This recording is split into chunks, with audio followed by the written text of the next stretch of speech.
Okay, so today we are going to look at radians. So radians is another angle measurement that you can use when you're measuring angles besides degrees. So the reason we use radians is just for another unit of measurement, and when we're working with graphs or solving equations, actually sometimes when we want to write as an exact value, it's easier to write as radians. So what a radian is it kind of shows you in this picture.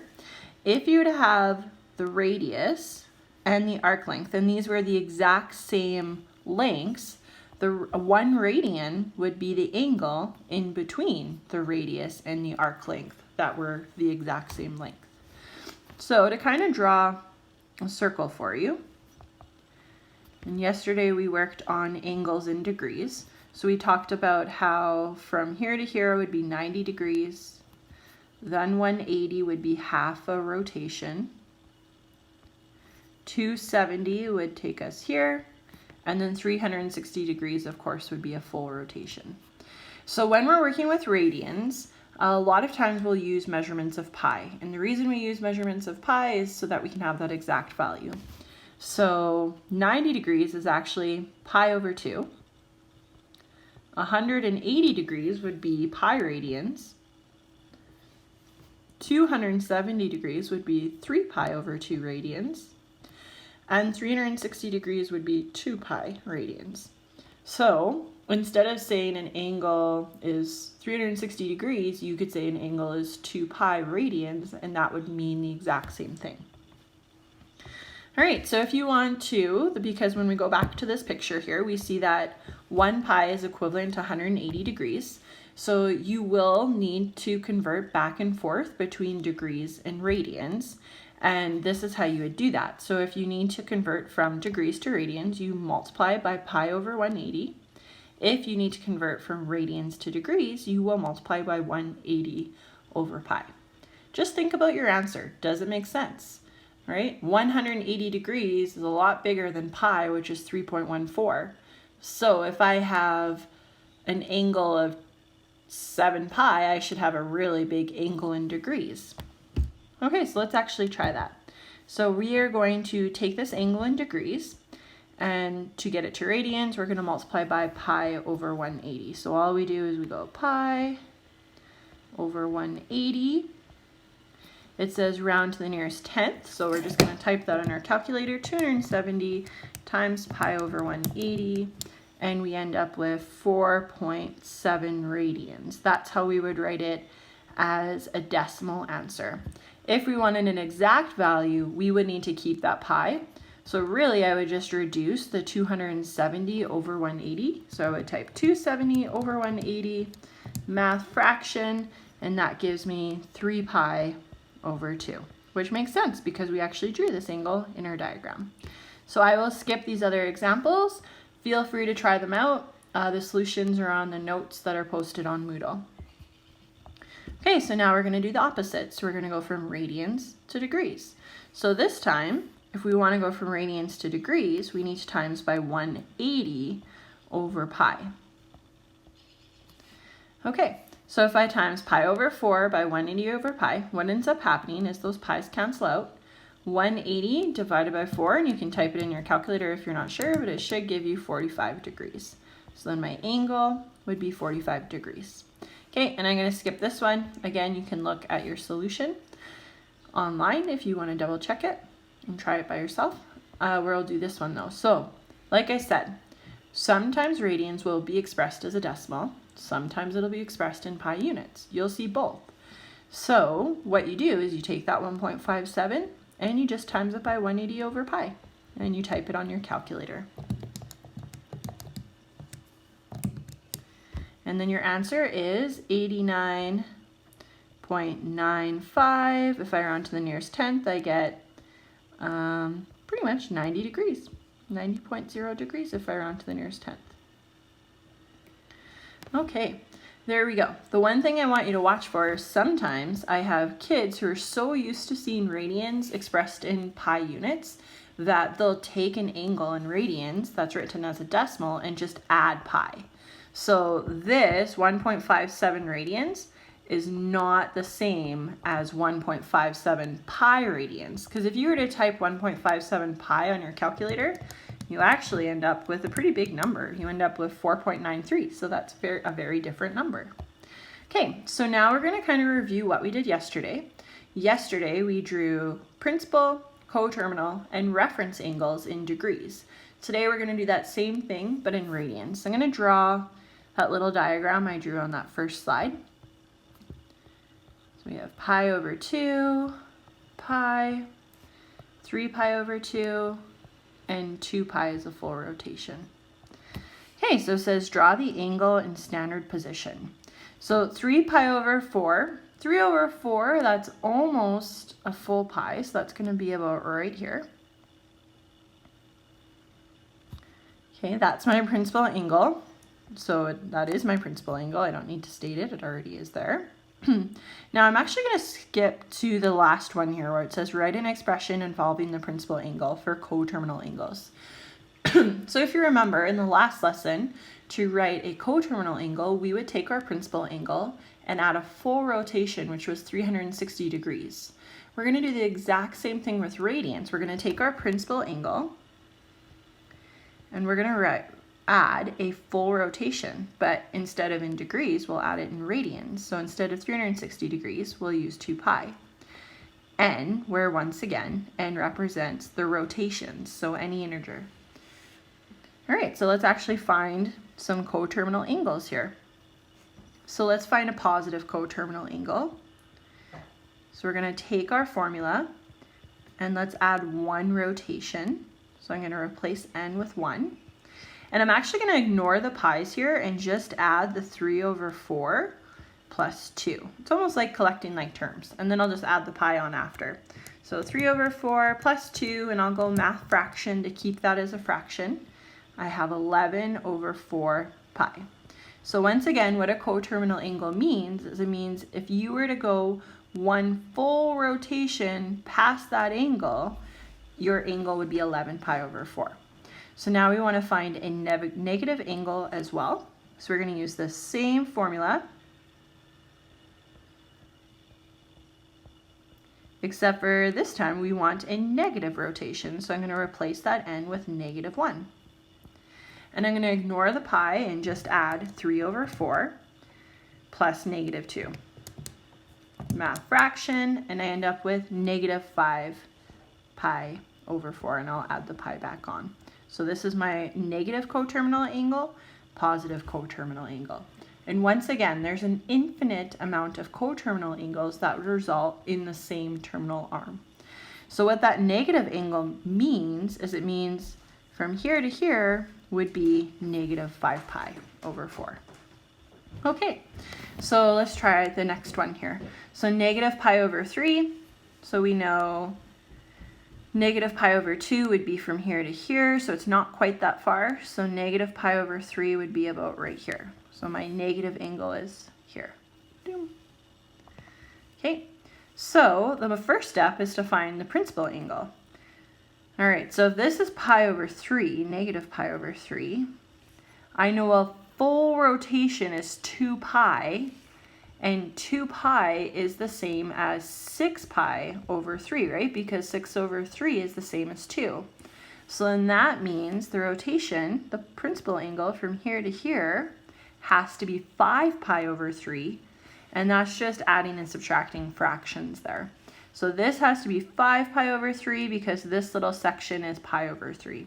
So my principal angle is 5 pi over 3. So now that I know my principal angle, that's actually probably the hardest part, is because you're working with fractions, is I just write my coterminal angle expression. So I have 5 pi over 3 plus 2 pi n, where n is any integer and it represents the rotations there. So we're going to find a positive rotation. So I'm going to add 1 for my n to represent 1 full rotation from that angle. And again, I'll just go 5 over 3 plus 2. I'll ignore those pi's, math fraction, and I end up with 11 pi over 3. So that's my positive coterminal angle. And then my negative coterminal angle would actually be negative pi over 3. We already have that angle, so let's find a different one. So I know one negative rotation would take me back to, negative pi over 3. We already have that number, so let's try 2 negative rotations, just so we get a different coterminal angle. So I'll take 5 over 3 plus 2 times negative 2, math fraction, and I end up with negative 7 pi over 3. So once again, all I did there was I knew if I were to use one negative rotation, I would end up with the angle that I started with, negative pi over 3. So I wanted a different negative coterminal angle. So I decided to use the second negative rotation instead. Okay, so reference angles.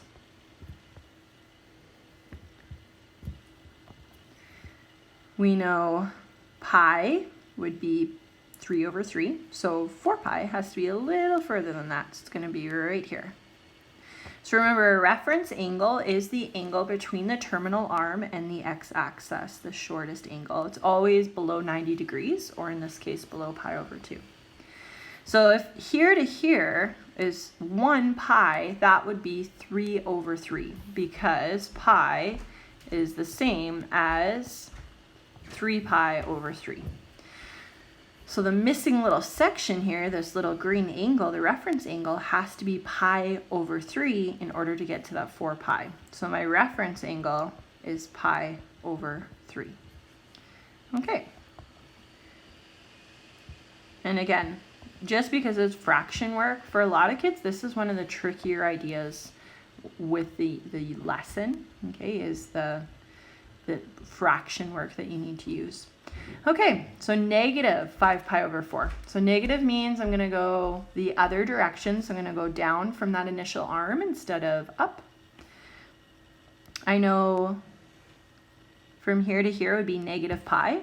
And pi, or negative pi, is the same as, if I want that denominator of 4, that would be the same as 4 over 4. Negative 4 over 4. So because I want a negative 5 over 4, I have to go a little further than that. So my terminal arm is going to be in here, right here in quadrant 2. So my reference angle has to be the angle right there. So in this case, my reference angle is this missing section, so it would be pi over 4. Remember, your reference angle always has to be positive. You can't have a negative reference angle. All right, so here's a quick question that we can try. Okay, an angle in radians that is coterminal to 30 degrees. Notice how all these answers are in radians. So let's convert this angle into radians. To do that, we will times it by pi over 180.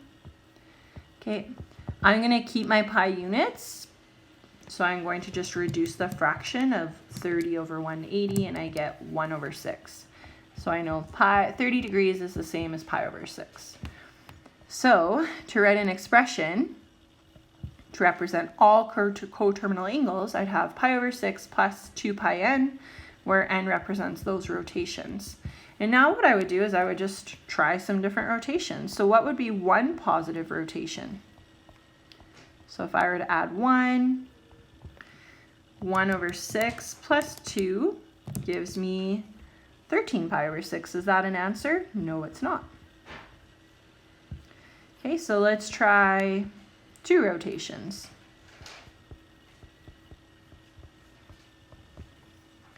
So I'm going to go 1 over 6 plus 4, math fraction, and I end up with 25 pi over 6. Oh, there we go, and that's our answer.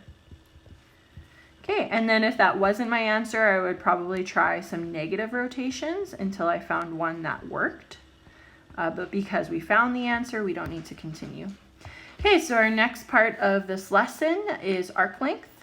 Arc length, you can see it written in different ways. Okay, sometimes you'll see it written like this too. On the actual formula sheet for the diploma, or the one I gave you, it was written this way. So you have your angle equals the arc length over the radius. So the R stands for radius. You'll see me use A instead of S. That stands for arc length. And the angle, this is the important part, so make sure that you write this down. Whenever you're using arc length, your angle always needs to be in radians. If you use the angle in degrees, you end up with the wrong answer. So you have to use the arc length, the angle in radians. Okay, so a pendulum 30 centimeters long. Here's my pendulum. Swings through an arc of 45 degrees. So that's my arc, 45, or not 45 degrees, 45 centimeters. The pendulum is 30 centimeters long, so actually that's my radius if I were to continue and draw this into a circle. So I'm going to go ahead and just write down that formula. So I have my angle equals my arc length over radius. Okay, and then I'll just plug in the numbers. So my arc length, it tells me, is 45, my radius is 30. So I'll just type 45 divided by 30. Okay, and I end up with an answer of 1.5 radians. So that is my degrees in radians, but it also, or my angle, not my degrees, sorry, my angle in radians, but it also wants the answer in degrees. So to get that in degrees, I'm just going to times it by 180 over pi. And we end up with 85.9 degrees as our answer. All right, pretty simple. Just putting it in your formula, and then remember, your formula always gives you the angle in radians. We're going to skip this question just to save time. We'll look at this old diploma question together. Okay, so Mary is given the diagram below showing an angle rotation of 120 degrees. The radius of the circle to the nearest centimeter is 19. Let's find out. So let's use our arc length formula. So I know my angle equals the arc length over the radius, or I could rewrite this as the arc length is the angle times the radius. Okay, so the first step is I need to convert that angle into radians because I cannot use my formula if it's in degrees. So that means I'm going to have to times 120 degrees by pi over 180. So I'm going to go 120 divided by 180. I end up with 2 pi over 3 as my angle. Okay, so now that I have my angle, I'm going to put it in that formula there. My radius is what I'm trying to find. Oh, I guess I should have rearranged this differently. Oh well, that's okay. My arc length is 40. So that means I'm going to have to divide 40 by 2 pi over 3. So I'm going to have to divide this over. I would say the one thing I would watch for is make sure when you divide it over, you're putting that 2 pi over 3 in brackets, or else your calculator will give you the wrong answer. So I'm going to go 40 divided by bracket 2 pi over 3 bracket. And I end up with 19 centimeters. So I know statement 1, true. The equivalent angle is rotation is 4 pi over 3. That's false. We already figured out it's 2 pi over 3. If the arc length increases to 80 centimeters, the central angle must be 240. Yeah, right. If you double the arc length, you're going to double the angle. So that's true. Mary can determine the radius of the circle by dividing the given angle by the arc length. So she's going to determine the radius of the circle by dividing the given length of the arc length. Note, we took the arc length and divided the angle. So Mary is incorrect, right? We went the radius equaled the arc length over the angle. Okay, so try some questions. Again, you don't have to do all of them. Make sure you understand radians, though. That's going to be pretty important moving on in the unit. And we will talk to you guys again soon.